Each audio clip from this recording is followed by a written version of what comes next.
Hi there, TCA here, the Cooking Angler. In today's video guys, tayo po ay nandito sa Nisbet Pond.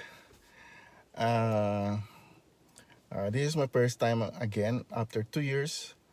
This is my first time to come to this pond again. And in this pond, we can get rainbow trout. Not a big rainbow trout, but just a medium-sized rainbow trout. So it's time check. It's 10 to 1.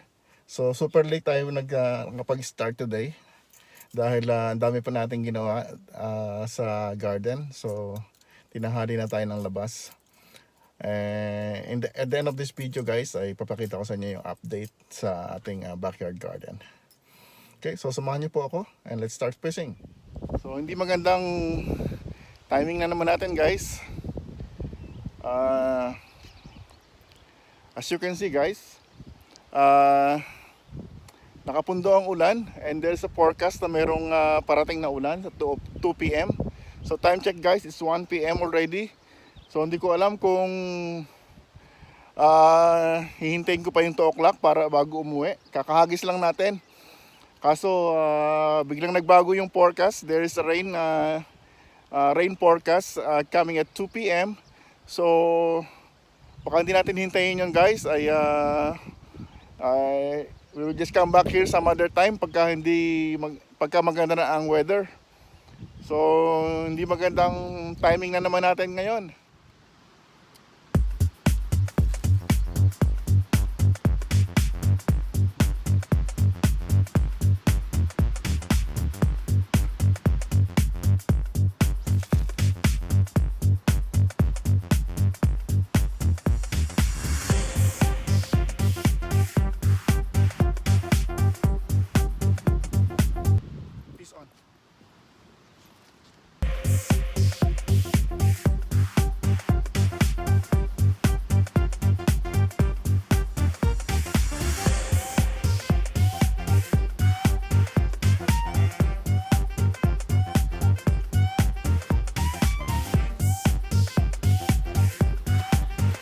Hindi kumagat. Hindi ito.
Alright guys, so update guys, so nakaka 30 minutes pa lang tayo dito.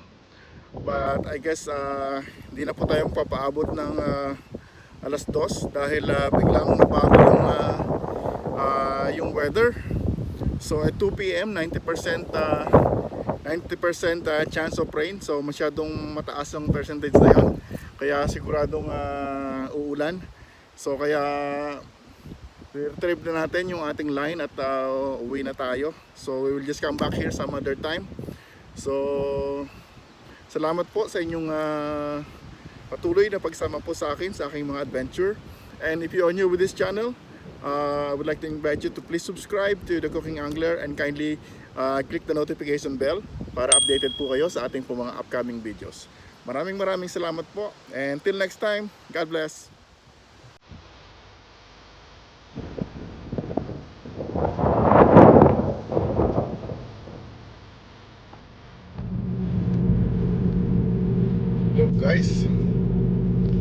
tayo nagkamali ng desisyon na umalis tayo ng mas maaga.